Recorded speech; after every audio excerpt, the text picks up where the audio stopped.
Hello, मेरा नाम है सिड मिश्रा और मैं करंट विद सिड में 24 जून की करंट अफेयर्स लेके आपके सामने प्रस्तुत हुआ हूँ।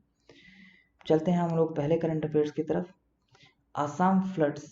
आसाम में अभी एक हफ्ता हुआ होगा, बहुत ज़बरदस्त फ्लड आया हुआ है और काफ़ी जान मान का नुकसान हो रहा है। रिसेंट में प्राइम मिनिस्टर मोदी जी ने इससे रिलेटेड स्टेटमेंट भी दिया है और ये चीज़ भी बोली है कि जितनी पॉसिबल असिस्टेंस हो सकती है उनकी तरफ से, सेंट्रल गवर्नमेंट की तरफ से, वो प्रोवाइड कर रहे हैं। और भगवान करे कि वहाँ पर ज़्यादा जान मान का नुकसान ना हो, स्थिति वापस ठीक हो जाए वहाँ पर एज ए यूपीएससी एस्पिरेंट या आप सिविल सर्विस के एस्पिरेंट होते हुए आपको एक चीज़ माइंड में रखनी होगी कि इस तरह की एक्टिविटीज़ या इस तरह की घटनाएं अगर हो रही हैं तो क्यों हो रही हैं। तो वो समझने के लिए हम लोग यहाँ पर देखते हैं कि प्राइमरी रीजंस क्या हैं। जैसे कि मेंशन्ड है यहाँ पर, ब्रह्मपुत्र फ्लड प्लेन है या हाई अर्थक्वेक है। डैम्स जो बने हुए हैं, शायद 4 या 5 डैम्स वहाँ पर ऑलरेडी बने हुए हैं। उनमें से एक शायद था कार्बी लांगपी डैम है और इस तरह से 2-4 और शुभनश्री लोअर डैम एक था। तो इस तरह के 3-4 डैम्स ऑलरेडी बने हुए हैं उस रीजन में। तो ये भी काफ़ी हद तक प्रमोट कर देते हैं फ्लड्स को। बैंक इरोजन्स जो हैं और टोपोग्राफी। टोपोग्राफी मतलब हो गया कि जो आपका आसाम प्लेन है वो एक्चुअल में चारों तरफ से पहाड़ियों से घिरा हुआ है। आप अरुणाचल प्रदेश साइड देखेंगे तो हिमालयन रीजन ऑलरेडी एक्सटेंड होकर पहुंच रहा होता है। लास्ट पॉइंट आपका नामचा बरवा पड़ता है जो अरुणाचल प्रदेश के एंड पॉइंट पर है, एकदम ईस्टर्न पॉइंट पर। उसके अलावा आपके ईस्टर्न साइड में पटकई बम रेंज जो है या आपका नागा हिल्स है, मीज़ो हिल्स है, तो ये सारी हिल्स और नीचे भी आपकी मेघालय में कई पहाड़ियाँ पड़ जाती हैं। तो इस तरह से चारों तरफ से आसाम घिर जाता है पहाड़ियों से। तो पानी कंसंट्रेट होना उधर से जब गुजरता है, जब एक पानी का लेवल है जो हाई लेवल से आ रहा है नीचे की तरफ, तो वो डिस्ट्रीब्यूट होना स्टार्ट हो जाता है। तो इस वजह से वहाँ की टोपोग्राफी भी काफ़ी हद तक इस तरह की है जो काफ़ी हार्मफुल है वहाँ के लिए। पर उसके लिए 1950s में स्टेट गवर्नमेंट्स ने जो वहाँ की उस टाइम का रेजीम था वो उन्होंने स्टेप्स उठाए थे इससे रिलेटेड। जैसे कि इम्पैंकमेंट वगैरह जो वहाँ के हैं, जो किनारे बनाई जाती है ना पगडंडियाँ, जिससे कि पानी वगैरह इस साइड ना आ सके, प्लेन एरियाज में, लिविंग एरियाज में ना आ सके, रेजिडेंशियल एरियाज में। तो वो बनाए गए थे। बट जब एक्सेस वाटर आना स्टार्ट हो जाता है, जब जैसे रेनफॉल वगैरह हो रही है और इस तरह से पानी का बहुत ज़्यादा प्रवाह हो जाता है और डैम्स वगैरह में भी पानी अगर छोड़ दिया गया, तो जब बहुत ज़्यादा हो जाता है तो इन सब एम्बैंकमेंट का कोई फ़ायदा नहीं रह जाता। वो वेस्ट, मतलब नल एंड वॉइड हो जाते हैं। तो इस ये सब रीजंस हैं जिनकी वजह से आसाम में फ्लड प्लेन्स वगैरह जो हैं बहुत ही ज़्यादा कॉमन हो जाते हैं। आप ये नेक्स्ट स्लाइड में देखेंगे तो इसमें यहाँ पर दिख रहा है कि जैसे ब्रह्मपुत्र आपकी रिवर है। इसके अलावा आप देखोगे तो गुवाहाटी के आसपास आपको नज़र आ रहा होगा कि यहाँ पर और भी छोटी छोटी नदियाँ हैं जो ट्रिब्यूटरीज रहती हैं ब्रह्मपुत्र की। तो ये पूरा एक रीजन जो हो जाता है, ये आपका एक फर्टाइल प्लेन रीजन है। फर्टाइल है क्योंकि यहाँ पर सेडिमेंटेशन बहुत ज़्यादा होता है भाई। न्यूट्रिएंट्स वगैरह सारे जितने मिनरल्स और डिपॉजिट्स वगैरह वो सब कैरी करके ही यहाँ आ रहा है पानी, और यहाँ पर सब डिपॉजिट हो रहा है। तो ये काफ़ी फर्टाइल लैंड हो जाता है। लेकिन साथ ही साथ दिक्कत यहाँ पर ये भी हो जाती है कि क्योंकि ये हिली एरिया के आसपास पड़ रहा है तो पानी काफ़ी ज़्यादा कंसंट्रेट होता है और काफ़ी ज़्यादा डिस्टर्ब करता है वहाँ के जो जैसे फ्लड्स वगैरह आ रहे हैं तो ये काफ़ी डिस्टर्ब करते हैं वहाँ के लोगों को। ये है आज का पहला न्यूज़, असम फ्लड। इसके अलावा नेक्स्ट न्यूज़ पे हम लोग चलते हैं, एप्पल फार्मिंग इन इंडिया। जो कश्मीर है, कश्मीर की 70% पॉपुलेशन जो है, जो फार्मर्स है वहाँ के 70% फार्मर्स एप्पल कल्टीवेशन पे काफ़ी हद तक डिपेंडेंट रहते हैं। तो इसी को लेके और अभी रिसेंट में लास्ट फ्यू इयर्स में जब से 2019 में आपका 370 हटाया गया, उसके बाद से काफ़ी डिस्टर्बेंस की वजह से वहाँ की जो एप्पल प्रोडक्शन है, जो एप्पल कल्टीवेशन क्वालिटी है, वो काफ़ी हद तक अफेक्ट हुआ है। तो उसके रिगार्डिंग वहाँ के जो लोकल फार्मर के लीडर्स हैं वो अलोंग विद हिमाचल प्रदेश और उत्तराखंड के जो फार्मर्स हैं, ये सब मिल के मीटिंग कर रहे हैं कि किस तरह से प्रोडक्टिविटी बढ़ाई जाए एप्पल की।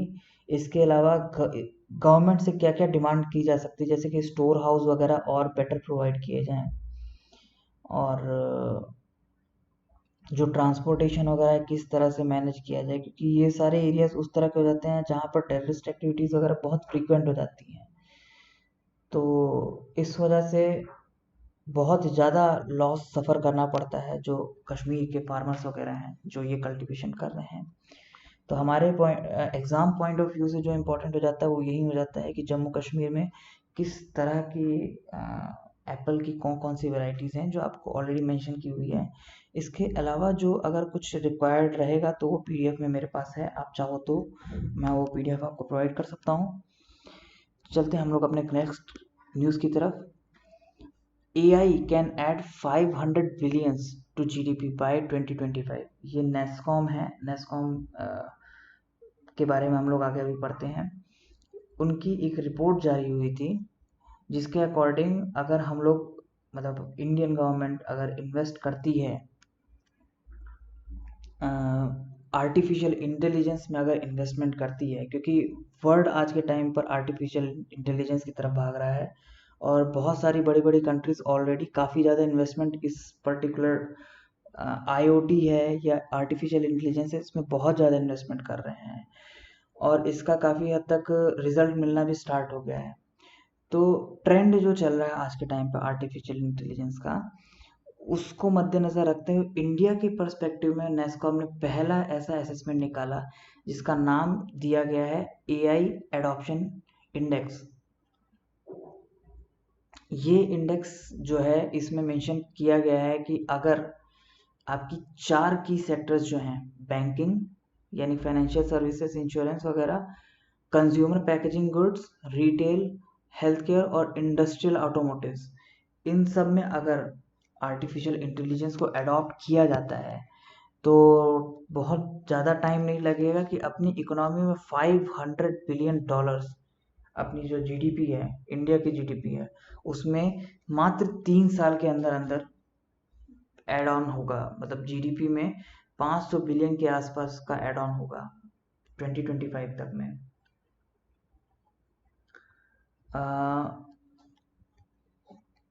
इम्पॉर्टेंट इसमें बस इतनी चीज़ हो जाती है कि जो आपके नेस्कॉम ने ये स्टेटमेंट दिया है, ये क्या असेसमेंट कौन सी, मतलब जो ये स्टेटमेंट आपका है कि 450 से 500 बिलियन जीडीपी में जो है, कंट्री की जीडीपी में 2025 तक ऐड होगा, ये आपका इंपॉर्टेंट हो जाता है। तमाम पीसेस एग्जाम्स वगैरह में पूछा जा सकता है। इसके अलावा जो ये पहली चीज़ है कि पहला detailed assessment AI adoption index, ये इंपॉर्टेंट हो जाता है कि नेस्कॉम ने एक असेसमेंट निकाला है जो पहली बार निकाला गया है और इसका नाम है AI एडॉप्शन इंडेक्स। तो ये इम्पोर्टेंट हो जाता है, किस लिए निकाला गया है वो इम्पोर्टेंट हो जाता है, किन 4 की सेक्टर्स पे फोकस किया गया है। Banking, financial service and insurance, ये एक सिंगल सेक्टर है।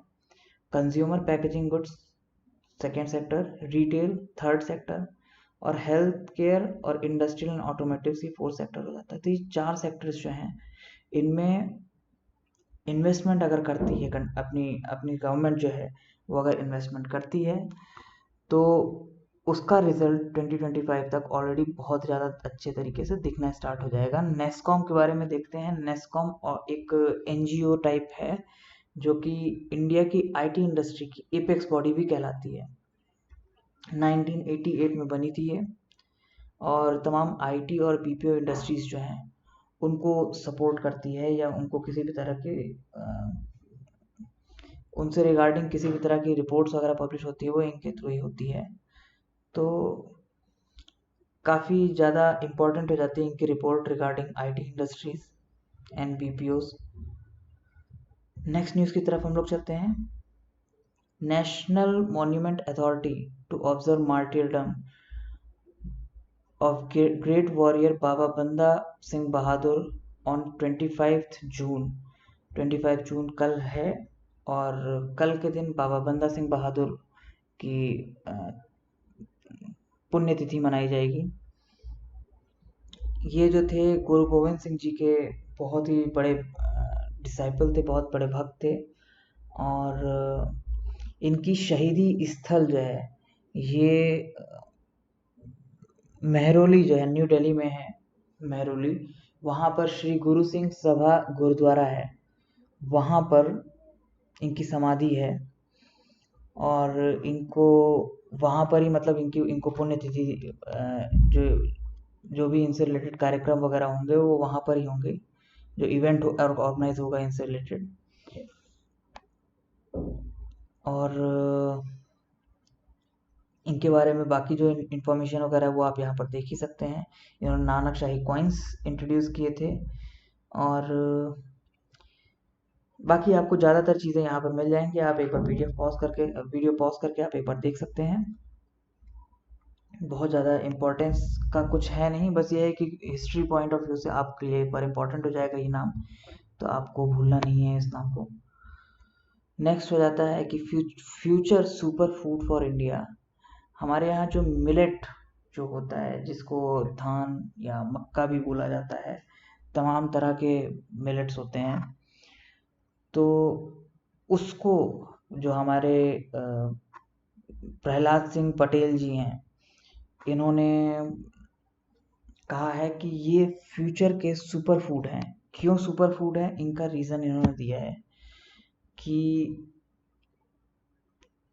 एक तो हमारे यहाँ ज़्यादातर जो ड्राई एरियाज है वहाँ पर कल्टीवेशन नहीं हो पाता है। ऐसे एरियाज में इन सीरियल्स या मिलेट्स, सीरियल्स तो नहीं पर मिलेट्स का ग्रोथ बहुत इजीली हो जाता है, अगर सॉइल बहुत ज़्यादा फर्टाइल नहीं है तो भी। इसके अलावा मतलब शॉर्ट ग्रोइंग सीजन रहता है, बहुत लंबा टाइम नहीं लेता है। 65 दिन के अंदर अंदर ये सीड से क्रॉप्स के फॉर्म में कल्टीवेट हो जाते हैं। और इंडिया में काफ़ी हद तक इस पे डिपेंडेंसी है, मिलेट्स पे बहुत ज़्यादा डिपेंडेंसी है। अगर इसका प्रॉपर स्टोरेज हो और कल्टीवेशन प्रॉपर तरीके से हो तो इंडिया के न्यूट्रिशन आउटकम्स बहुत इम्प्रूव हो सकते हैं मिलेट्स के थ्रू। तो इस वजह से आज के टाइम पर मिलेट्स पे काफ़ी ज़्यादा फोकस किया जा रहा है। अब आप देख सकते हैं कि इंडिया 5वां लार्जेस्ट एक्सपोर्टर भी है मिलेट्स का, मतलब कि जो अपनी नीड्स हैं उनको फुलफिल करते हुए भी हम लोग 5वें सबसे बड़े एक्सपोर्टर्स हैं मिलेट्स के। और कौन कौन प्रोड्यूस कर रहे हैं, कौन कौन से स्टेट्स, वो भी यहाँ पर मेंशन है, आप एक बार को देख सकते हैं। हरियाणा, उत्तर प्रदेश, छत्तीसगढ़, गुजरात, राजस्थान, मध्य प्रदेश, महाराष्ट्र, आंध्र प्रदेश, कर्नाटक, तमिलनाडु एंड तेलंगाना। चलते हैं हम लोग अपने नेक्स्ट करंट अफेयर्स की तरफ। Functional connectivity changes in the brain after meditation. यहाँ पर सत्यम प्रोग्राम एक चल रहा है department of science and technology की तरफ से। उनकी तरफ से एक नई स्टडी कंडक्ट हुई थी, जिसके अकॉर्डिंग जब आप मेडिटेशन करते हैं तो उससे आपके ब्रेन पर क्या इम्पैक्ट पड़ता है, उसके रिगार्डिंग एक रिपोर्ट है। उसके कुछ पॉइंट्स मैंने हाईलाइट यहाँ पर किए हुए हैं।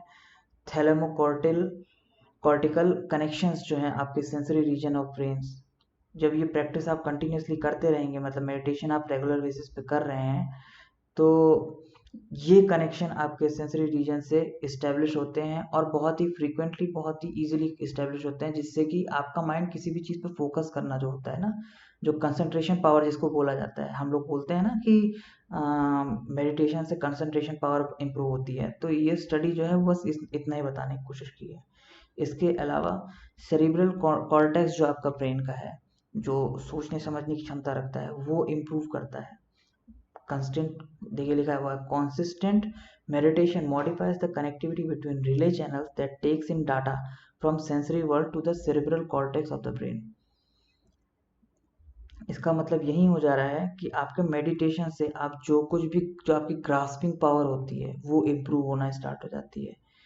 तो ओवरऑल जो इनका कहने का मतलब ये है कि आपकी मेमोरी शार्प होती है, आपकी रिटेंशन पावर, जिसको याद करने की क्षमता भी बोलते हैं, वो इम्प्रूव होती है। और साथ ही साथ आपका सोचने समझने का नज़रिया भी थोड़ा इम्प्रूव होता है। सिंपल सी 2 लाइन्स थी। मेन इंपॉर्टेंट जो एग्ज़ाम पॉइंट ऑफ व्यू से आपका हो जाता है वो यही है कि किन किन बॉडी ब्रेन पार्ट्स पे इम्पैक्ट कर रहा है मेडिटेशन। छोटा सा क्वेश्चन कभी मेंस वगैरह में हो सकता है कि 1 पार्ट या 2 पार्ट में पूछ सकता है। इसके अलावा जो छोटी मोटी न्यूज़ेस और हैं वो एक बार को हम लोग देखते चलते हैं। जैसे कि ओएनजीसी की एक सब्सिडरी है, ओएनजीसी विदेश लिमिटेड, ओवीएल जिसको बोला जाएगा, इन्होंने कोलंबिया में ऑयल डिस्कवरी की है। सोचिए, इंडिया की एक कंपनी है, वो ऑयल डिस्कवरी कोलंबिया में कर रही है। तो कौन से रीजन में किया है कोलंबिया के, ये इंपॉर्टेंट हो जाता है। कौन सी सब्सिडरी ने किया है, कौन सी कंपनी की तरफ से हुआ है, क्या डिस्कवरी हुई, ये इंपॉर्टेंट हो जाता है। छोटी सी न्यूज़ है, आपके प्रीलिम्स वगैरह में कभी अपियर हो सकते हैं इस तरह क्वेश्चन, पीसीएस वगैरह के एग्जाम्स में स्पेशली। इसके अलावा national logistics excellence award new Delhi में अभी कल ही दिया गया है। ये जो अवार्ड दिया गया था, ये जो अपने यहाँ ट्रांसपोर्टेशन सिस्टम है उसको और ज़्यादा बूस्ट अप करने के लिए दिया गया है। हाँ, इसके तहत लगभग 12 कैटेगरीज जो हैं वो अनाउंस की गई हैं। उन 12 कैटेगरीज में मतलब बहुत सारी चीज़ें कवर हो जाती है, जैसे रोड है, highway, ports, airports, multi modal terminals वगैरह।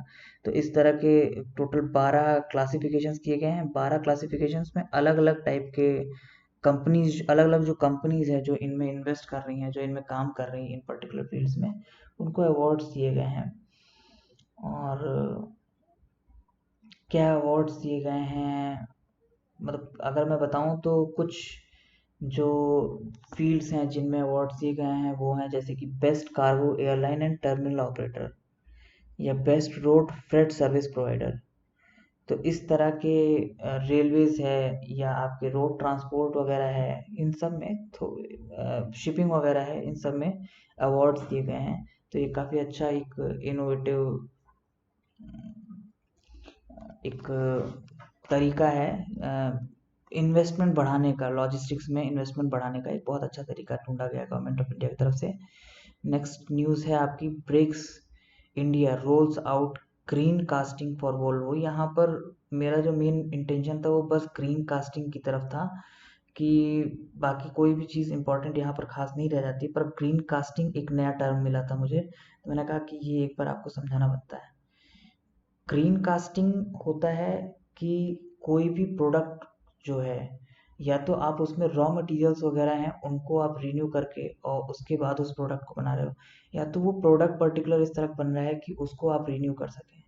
तो यहाँ पर वॉल्वो को इस तरह से मॉडिफाई करके बनाया जा रहा है, उसकी कास्टिंग इस तरह की जा रही है इंजन की। पर्टिकुलरली ब्रेक्स इंडिया एक कंपनी है इंडिया की जिन्होंने ये काम किया है कि जो भी वॉल्वो का इंजन है उसको किसी भी और व्हीकल वगैरह में यूज़ किया जा सके, रिप्लेस किया जा सके दूसरे इंजन्स में।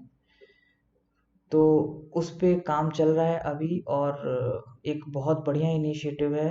ग्रीन कास्टिंग क्या है, ये एक इम्पॉर्टेंट टॉपिक हो जाता है, आप एक बार इसको फिर से देख लीजिएगा, आने वाले टाइम में काफ़ी ज़्यादा इम्पोर्टेंट होगा ये टॉपिक। इसके अलावा Colombo has sought a further 500 millions from New Delhi to import fuel and is awaiting a response.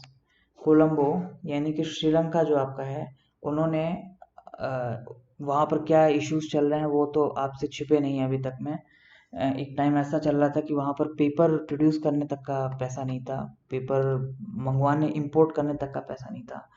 तो इंडिया से ऑलरेडी उन्होंने लगभग 3 बिलियन तक का लोन ले चुके हैं, 3.5 बिलियन तक का लोन ऑलरेडी ले चुके हैं, इन वन फॉर्म और अनदर, करेंसी स्वैप या लोन डिफरमेंट या क्रेडिट लाइंस के बेसिस पर। ऑलरेडी 3.5 बिलियन इंडिया से मांगे जा चुके हैं। इसके अलावा अब जो है इन्होंने 500 मिलियन की डिमांड और की है, पर अभी रिस्पांस कुछ खास आया नहीं है। इंटरनेशनल अफेयर्स में पार्टली इम्पॉर्टेंट ये चीज़ हो जाती है कि जैसे इंडिया का रिलेशनशिप श्रीलंका से किस तरह का है आज के प्रेजेंट सिनेरियो में, तो थोड़ा सा इम्पोर्टेंट ये हो जाता है। इसके अलावा काबुल में इंडिया ने फिर से अपनी एम्बेसी ओपन कर ली है। क्यों ओपन की है, तो आपने बीते 5-6 महीने में देखा होगा कि इंडिया की तरफ से कंटिन्यूसली असिस्टेंस, ह्यूमैनिटेरियन एड जो है वो भेजा जा रहा है, वीट वगैरह जो भेजा जा रहा है वहाँ पर काबुल में, यानी कि अफ़गानिस्तान में।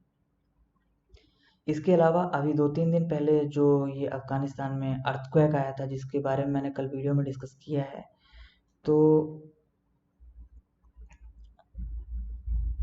इन सब को देखते हुए इंडिया की तरफ से एक असिस्टेंस की पहल रखते हुए इंडिया ने अपना एम्बेसी वापस ओपन किया है और ह्यूमैनिटेरियन एड इमीडिएटली वहाँ पर फॉरवर्ड किया है, यानी कि एम्बेसी में ही जो ह्यूमैनिटेरियन टीम है, जो टेक्निकल टीम है जो ह्यूमैनिटेरियन एड प्रोवाइड करेगी, वो वहाँ के एम्बेसीज में ही रुकेगी। तो एम्बेसी इसलिए वहाँ का ओपन किया गया है। नेक्स्ट, मुंबई में हार्ट अटैक बढ़ते जा रहे हैं, हार्ट अटैक केसेस बढ़ते जा रहे हैं। इसके बारे में एक शॉर्ट रिपोर्ट है। हार्ट अटैक क्यों होते हैं, ये चीज़ इंपॉर्टेंट हो जाती है। एक बार को आप सरसरी निगाह से हार्ट अटैक के बारे में चाहे तो पढ़ सकते हैं, नहीं तो मेरे पास पीडीएफ है, आप पीडीएफ में इसके बारे में देख सकते हैं। बाकी सारी ही जो न्यूज़ेस हैं ये सारी वन लाइनर है। नंबी नारायण